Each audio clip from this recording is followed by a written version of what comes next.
যে সংক্ষিপ্ত বক্তব্য নিয়ে আসছেন হযরতুল আল্লামা মুফতি মুজাম্মেল হোসেন আনোয়ারি সাহেব হবিগঞ্জ।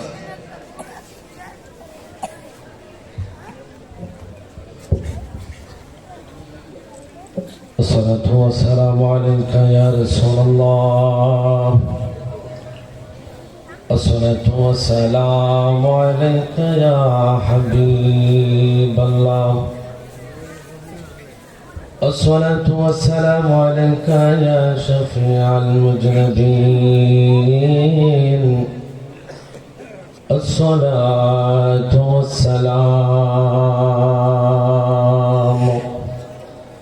عليك يا رحمة للعالمين. الحمد لله رب العالمين والعاقبة للمتقين. الصلاة والسلام على من كان نبيا وآدم بين الماء والطين. أما بعد فقد قال الله تعالى في كلامه المجيد وفي فرقانه الحميد. أعوذ بالله من الشيطان الرجيم. بسم الله الرحمن الرحيم. ألا إن أولياء الله لا خوف عليهم ولا هم يحزنون. صدق الله العظيم وصدق رسوله النبي الحبيب الكريم في شان حبيبه ومحبوبه ومعشوقه آمنا ومخبرا. إن الله وملائكته يصلون على النبي يا أيها الذين آمنوا صلوا عليه وسلموا تسليما. اللهم صل جوان كله مولانا محمد وعلى آل سيدنا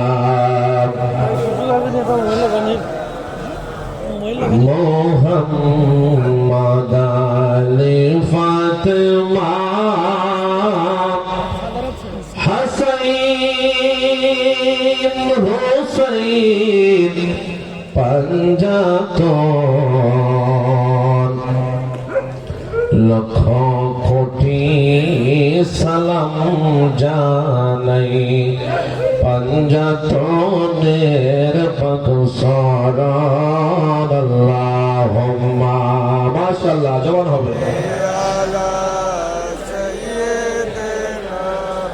মাওলানা মুহাম্মদ ওয়ালা আলি সাইয়্যিদিনা মুহাম্মদ জিকির লা ইলাহা ইল্লাল্লাহ জোর লা ইলাহা লা হাওলা ইলাহা লা হাওলা ইলাহা ভালো লাগে লা ইলাহা একসাথে লা ইলাহা বলো লা ইলাহা ইল্লাল্লাহ লা ইলাহা ইল্লাল্লাহ লা ইলাহা ইল্লাল্লাহ লা ইলাহা ইল্লাল্লাহ লা ইলাহা ইল্লাল্লাহ বলো লা ইলাহা ইল্লাল্লাহ লা ইলাহা বলো আমরা সবাই গুনাহগার আল্লাহ ডাকি আপনার বারবার বলো আমরা সবাই গুনাহগার আল্লাহ ডাকি আপনার বারবার মাফ করে দাও আল্লাহ মাফ করে দাও আল্লাহ নবীজির ওসিলা লা ইলাহা লা জুর লা ইলাহা লা জুর লা ইলাহা ভালো লাগে লা ইলাহা ওলা ইলাহা ইল্লাল্লাহ মুহাম্মাদুর রাসূলুল্লাহ সাল্লাল্লাহু আলাইহি ওয়াসাল্লাম। ঘুমাই গেছেন সবাই নাকি? একটু জবান দিয়ে জিকির করি। গভীর রাত, দুনিয়ার দরজা যখন বন্ধ হয়ে যায় আল্লাহর রহমতের দরজা খুলে যায়। বলেন না সুবহানাল্লাহ। তাহলে এই রহমতের দরিয়া যখন আল্লাহ রাব্বুল আলামিন কোরআন কারীমের মধ্যে বলেছেন, কুল ইয়া ইবাদিয়াল্লাযীনা আসরাফু আলা আনফুসিহিম লা তাকনাতু মির রাহমাতিল্লাহ। বলেন না সুবহানাল্লাহ। যে আমরা যতই গুনাহ করি না কেন আল্লাহর রহমতের চাইতে বেশি করতে পারি। তাহলে আল্লাহর রহমতের দরজা খোলা, আমরা আল্লাহকে ডাকবো, আল্লাহ আমাদের গুনাহ মাফ করে দিবে। কথা বলেন ঠিক কি? কারণ হচ্ছে আল্লাহ বলছেন ফাজকুরুনি আযকুরুকুম, বান্দা তুমি আমাকে স্মরণ করবে, আমি আল্লাহ তোকে স্মরণ করব। বলেন না সুবহানাল্লাহ। আমরা হয়তোবা আল্লাহর নাম রাখার মাধ্যমে আল্লাহকে স্মরণ করব, শুকরিয়া তান আদায়ের মাধ্যমে আল্লাহকে স্মরণ করব, আর আল্লাহ রাব্বুল ইজ্জত রাব্বুল আলামিন আমাদেরকে স্মরণ করবেন আমাদের গুনাহ মাফের মাধ্যমে এবং রহমত দিয়ে। বলেন না সুবহানাল্লাহ। তাহলে ওই আল্লাহকে স্মরণ করব। অল্প সময় ইসমে জাতকে জিকির করতে রাজি আছি তো ইনশাআল্লাহ? অল্প সময় আমরা ইসমে জাতের জিকির করি। আল্লাহ আল্লাহ আল্লাহ আল্লাহ আল্লাহ আল্লাহ আল্লাহ আল্লাহ আল্লাহ আল্লাহ জবান হবে আল্লাহ আল্লাহ। নূরে পঞ্জে তুনগো নবীজি নূরে পঞ্জে তোহন ও নবীজি নূরে পঞ্জে তোহন মারহাবা আল্লাহ আল্লাহ আল্লাহ আল্লাহ। পঞ্জা তন বলে পঞ্জা তন বলে হইব নবীজি নূরে পঞ্জে তোর মারহাবা আল্লাহ আল্লাহ আল্লাহ আল্লাহ। হাসান হাসান বলে আমরার হাসান হাসান বলে আমরার হইব মোহর নবীজি নূরে পঞ্জে তোর মারহাবা আল্লাহ আল্লাহ আল্লাহ আল্লাহ আল্লাহ আল্লাহ। নূরে পঞ্জে তোর নবীজি নূরে পঞ্জে তোর নবীজি নূরে পঞ্জে তোর মারহাবা আল্লাহ আল্লাহ আল্লাহ আল্লাহ। পঞ্জা তন বলে পঞ্জা তন বলে হইব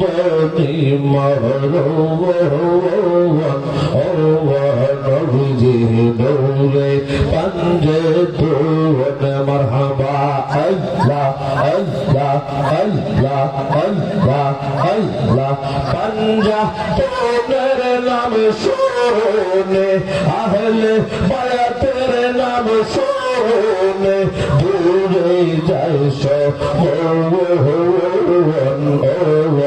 নবীজি দৌড়ে পাঞ্জে তোর মারহাবা আল্লাহ আল্লাহ আল্লাহ নবী নবী বলে আমরার নবী নবী বলে আমরার হইবনি মরণ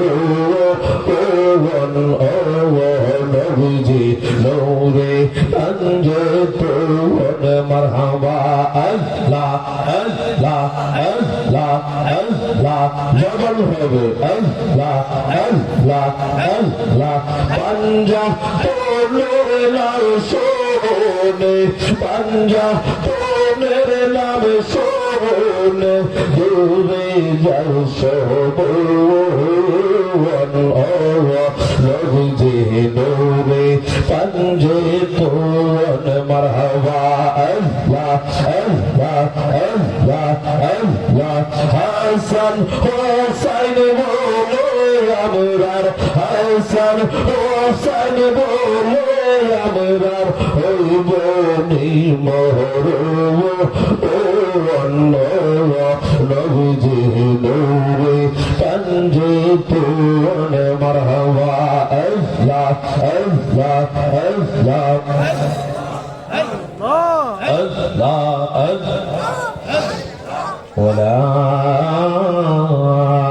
ইলাহা ইল্লাল্লাহু মুহাম্মাদুর রাসূলুল্লাহ সাল্লাল্লাহু আলাইহি ওয়াসাল্লাম জবানটা খুলে বলা যাবে না আলহামদুলিল্লাহ ওই মহান রবের দরবারে শুকরিয়া আদায় করলাম যেই মহান রবের দরবারে শুকরিয়া আদায় করলে নিয়ামত বাড়িয়ে দেন কে আল্লাহ নিয়ামত বাড়িয়ে দেন ওই মহান রবের দরবারে শুকরিয়া আদায় করলাম ওই নবীজির উপর দরুদ সালাম আদায় করছি ওই নবীজিকে স্মরণ করছি ওই নবীজির দরুদ সালাম পড়লে 10টা গুনাহ মাফ হয় 10টা রহমত নাযিল হয় আল্লাহ রাব্বুল আলামিন 10টি নেক আমল আপনি আমার আমলনামায় দেয় বলেন না সুবহানাল্লাহ ওই নবীজির কদম মুবারকে অসংখ্য গণিত দরুদ সালাম যিনি হায়াতুন নবী জিন্দা নবী নূরুন আলা নূর নবীজি উম্মতের দরুদ নবী হায়াতুন নবী জিন্দা নবী রে সেই নবীর উম্মত হওয়ার জন্য 1,95,2,24,000 নবী পয়গম্বরদের মধ্যে দেখে অসংখ্য গণিত নবীগণ কেঁদেছেন শুধুমাত্র ঈসা নবী কাঁদেন নাই ইব্রাহিম নবী বলেছেন আল্লাহ আমাকে খলিলুল্লাহ বানাইয়া খলিলুল্লাহ বানিয়েছেন খলিলুল্লাহ হইয়া যেই খুশি হয়েছে আমাকে যদি কিতাব বলা নবী না বানাইয়া খলিল না বানাইয়া যদি আমাকে ইব্রাহিমকে যদি আখির নবীর উম্মত বানাইতা তাহলে আমি ইব্রাহিম তার চাইতে বেশি খুশি হয়ে যাইতাম বলেন না সুবহানাল্লাহ ঈসা পয়গম্বরে বলেন আল্লাহ আমাকে মুসা কালিমুল্লাহ আপনি বানিয়েছেন আমাকে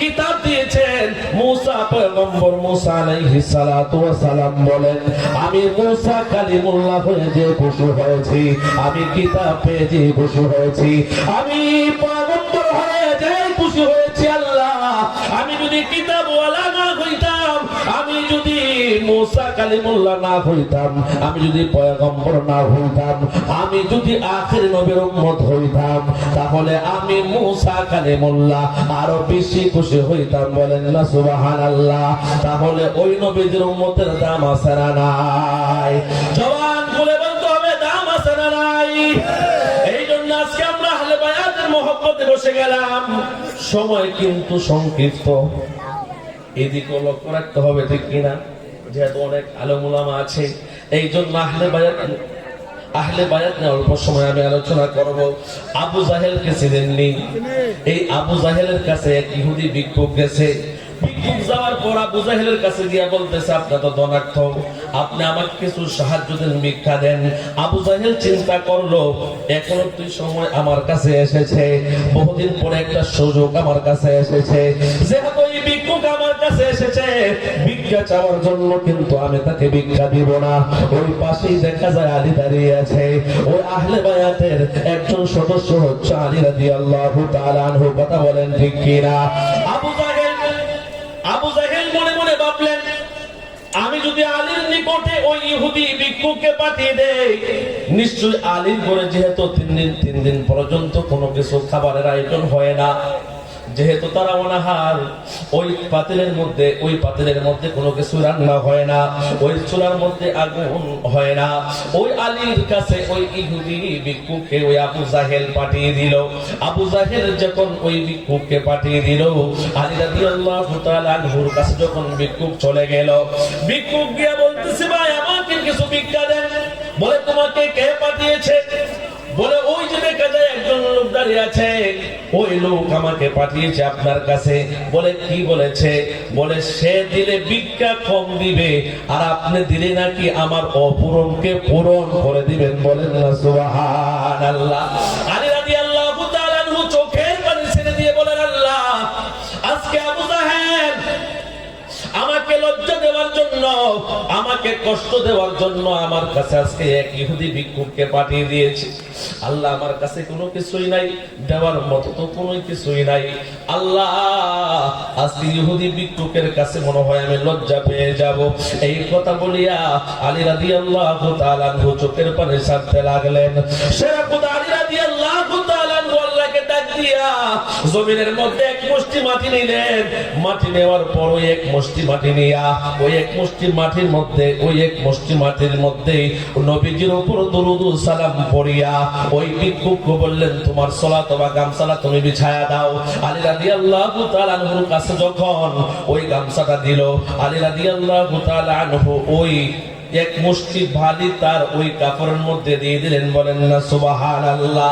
যেই মাত্র দিয়ে দিলেন, আলী রাদিয়াল্লাহু তাআলা আনহু বললেন, এই ভিক্ষুক আমি তোমাকে অপরন্ত যা আমার ভান্ডারে ছিল আমি তা তোমাকে দিয়েছি, আমার কাছে আর কোনো কিছুই নাই, কিন্তু শর্ত হলো এটা তুমি দেখতে পারবা না, এটা তুমি খুলতে পারবা না। যেই ব্যক্তিটা তোমাকে আমার কাছে পাঠাইছে তার কাছে তুমি নিয়ে যাইবা। বলেন না সুবহানাল্লাহ। এই ভিক্ষুক দেখতেছে আলী রাদিয়াল্লাহু তাআলা আনহু কি জানে এটার ভিতরে দিছে, কিন্তু ভিক্ষুক তো দেখছে এক মুষ্টি মাটি। কথা বলেন ঠিক কিনা? ভিক্ষুক নিয়ে যাইতেছে আর দেখতেছে তার যে কাপড়ের ঝুলি আছে এটা আস্তে আস্তে বড় হইতেছে। বলেন না মারহাবা। আলী রাদিয়াল্লাহু তাআলা আনহুর কাছ থেকে ওই ভিক্ষুক গিয়ে আবু জাহেলের কাছে দাঁড়াইল। আবু জাহেল মুস্কি মুস্কি হাসতেছে আর মনে মনে ভাবতেছে, কি জানি দিবে এই ভিক্ষুক রে, কি জানি দিবে, আলীর কাছে তো দেওয়ার মতো কোনো কিছুই নাই। হাসতেছে আর ভাবতেছে কি দিছে একটু দেখি। যেই মাত্র ইহুদি ভিক্ষুক এই কাপড়টা যখন সরাইয়া আবু জাহেলকে দেখাইছে, আবু জাহেল দেখতেছে ওই ফকিরের ওই ঝুলির মধ্যে ওই মক্কা নগরীর সবচাইতে দামি হীরা মুক্তা ঝরনা। বলেন না সুবহানাল্লাহ। আলী রাদিয়াল্লাহু তাআলা আনহু মাটি দিলেন আর সেটা হীরা মুক্তা জহরত হয়ে গেল। বলেন না সুবহানাল্লাহ। আহলে বায়াতের হাত মুবারকের কত পাওয়ার, কত দাম। আবু জাহেল মনে মনে ভাবলো, বহুদিন পর একটা সুযোগ পাইছে। কেমন সুযোগ? এখনো তো আমার ভাতিজা মুহাম্মদের নিকটে যাওয়ার দরকার। আলী 3 দিন পর্যন্ত তার চুলার মধ্যে আগুন জ্বালাইতে পারে না, খাবারের কোনো ব্যবস্থা নাই। আর এত দামি হীরা মুক্তা জহরত কোথায় আলী পাইছে?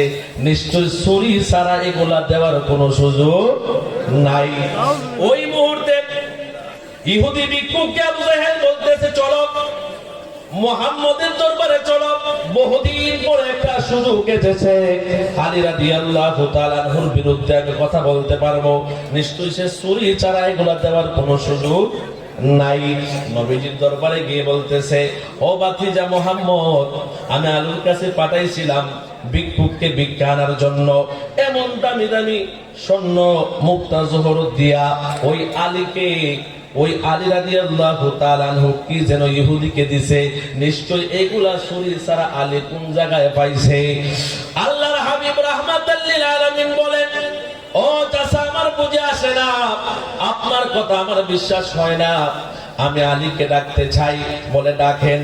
ওই ফকির তো সাক্ষী আছে, এই ফকিরকে ওই আলী ভিক্ষা দিয়েছে। আর ওই ভিক্ষার ঝুলির মধ্যে আমি দেখলাম স্বর্ণ জহরত হীরা মুক্তা দিয়া ভরপুর। কিন্তু শুধু ওই হীরা মুক্তা জহরত না, ওই মক্কা নগরীতে তার চাইতে দামি হীরা মুক্তা জহরত আর নাই। বলেন না সুবহানাল্লাহ। আলী রাদিয়াল্লাহু তাআলা আনহুকে তলব করলেন, নবীজি ডাকলেন। আলী রাদিয়াল্লাহু তাআলা আনহু রাসূলের দরবারে এসে বললেন, ইয়া রাসূলুল্লাহ, ইয়া হাবিবাল্লাহ, নবী গো, আমাকে কেন আপনি ডাকলেন? আলী রাদিয়াল্লাহু তাআলা আনহুকে আপনি আমার নবীজি বললেন, ও আলী, তোমার কাছে কি এই ভিক্ষুক গিয়েছিল? বলে, ইয়া রাসূলুল্লাহ, নবীজি এই ভিক্ষুক আমার কাছে গিয়েছিল, তুমি কি তাকে ভিক্ষা দিয়েছো? ইয়া রাসূলুল্লাহ, নবীজি আমি তাকে ভিক্ষা দিয়েছি। বলে, তাহলে এইগুলা স্বর্ণ মুদ্রা, এই জহরত তুমি কিভাবে পাইলা? ইয়া রাসূলুল্লাহ, নবী গো, ও দয়ার নবী, মায়ার নবী, রহমতের নবী, বরকতের নবী, যখন এই ইহুদি ভিক্ষুক আমার কাছে গেল, যাওয়ার সাথে সাথে আমার কাছে কোনো কিছুই নাই। আমি মহান রবের দিকে তাকাইয়া আল্লাহ বলি আল্লাহকে ডাক দিলাম, আর জমিন থেকে এক মুষ্টি মাটি নিলাম। আপনি নবীজির উপর কয়েকবার দরুদ ও সালাম পড়িয়া ওই ভিক্ষুকের ঝুলির মধ্যে আমি দিয়ে দিলাম। তারপর কি হয়েছে আমি আলী জানি না। বলেন না মারহাবা। আলী রাদিয়াল্লাহু তাআলা আনহু বলেন, ইয়া রাসূলুল্লাহ, নবী আপনি ভিক্ষুককে জিজ্ঞেস করেন আমি ভিক্ষুককে কি দিয়েছি। ভিক্ষুক বলতেছে, ইয়া রাসূলুল্লাহ, নবীজি আলী আল্লাহর কাছে কি জানে চাইছে। চাওয়ার পরে এক মুষ্টি মাটি জমিন থেকে নিল, আর চোখের পানি ছাইরা কি যেন পরে ফু দিল, আর মাটিগুলি আমার এই জুলির মধ্যে দিয়ে দিল। এই জুলি নিয়ে আমি আবু জাহেলের কাছে গেলাম। আবু জাহেল কি জানে দেখছে, এখন পর্যন্ত আমি দেখি নাই। ইয়া রাসূলুল্লাহ, নবীজি ওই জুলির মধ্যে যদি হীরা মুক্তা জহরত হয়ে থাকে, তাহলে নিশ্চয়ই প্রমাণ হয়ে গেল আলী রাদিয়াল্লাহু তাআলা আনহু হচ্ছে আহলে বায়াত। বলেন না মারহাবা। ইয়া রাসূলুল্লাহ, ইয়া হাবিবাল্লাহ, নবী গো, যদি আলী রাদিয়াল্লাহু তাআলা আনহুর মাটি যদি হীরা মুক্তা স্বর্ণ জহরত হয়ে যায়, তাহলে প্রমাণ হয়ে যায় আপনি মুহাম্মদ সাধারণ কোন মুহাম্মদ নয়, আপনিই হচ্ছে আল্লাহর পয়গম্বর মুহাম্মদ। কথা বলেন ঠিক কি না? ওই ইহুদি ভিক্ষুক ডাক দিয়া বলে, ইয়া রাসূলুল্লাহ, ইয়া হাবিবাল্লাহ, এতদিন আবু জাহেলের কথা শুনি না আপনাকে বিশ্বাস করতে পারি নাই গো নবীজি। আজকে যেহেতু আমি প্রমাণে ধরা খেলাম, ইয়া রাসূলুল্লাহ, নবীজি আমি আপনার কাছে আমি ইসলাম ধর্ম গ্রহণ করে নিলাম। আমাকে এই মুহূর্তে আপনি ইসলাম ধর্ম গ্রহণ করে দেন, এই মুহূর্তে আমাকে পড়ায়া দেন লা ইলাহা ইল্লাল্লাহ মুহাম্মাদুর রাসূলুল্লাহ সাল্লাল্লাহু আলাইহি ওয়াসাল্লাম। বলেন তো আহলে বায়াতের পাওয়ার আছে না নাই? আহলে বায়াতের গোলামদেরও পাওয়ার আছে। কথা বলেন ঠিক কি না? আমি এতক্ষণ বলছিলাম আহলে বায়াতের কিছু কথা, অত পাওয়ার নিয়ে আহলে বায়াতের গোলামদের যে কেমন পাওয়ার সেটাও বলার ইচ্ছে ছিল।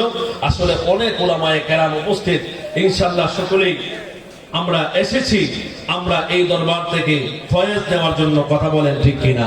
আমরা আদব রক্ষা করে চলবো ইনশাআল্লাহ। যেহেতু আদব হচ্ছে আদবে আউলিয়া, বেয়াদবে শয়তান না বললে খালি বললেও চলে। বেয়াদবে কি নাই? কোনো কিছুই নাই, খালি। যেহেতু হুকুম আসছে ছেড়ে দিয়েছি, আপনাদেরকে কষ্ট দিয়েছি, আসলে তাড়াহুড়া করে আলোচনা করা যারা আল্লাহ পাক যেন আমাদের সকলকে আহলে বায়তের প্রেম, আহলে বায়তের ভালোবাসা নিয়ে, যদি আহলে বায়তের জাররা পরিমাণ প্রেম ভালোবাসা, নবীজির জাররা পরিমাণ প্রেম ভালোবাসা নিয়ে যদি আপনি কবরে যেতে পারেন, খোদা কি কসম আমার মন বলে ওই কবর আপনি আমার জান্নাতের বাগান হয়ে যাবে। আল্লাহ পাক যেন আমাদের সকলকে আহলে বায়তের প্রেম ভালোবাসা নিয়ে কবরে যাওয়ার তৌফিক দান করে। আমরা সকলে বলি আল্লাহুম্মা আমিন। ওয়া মা আলাইনা ইল্লাল বালাগ। আসসালামু আলাইকুম ওয়া রাহমাতুল্লাহ।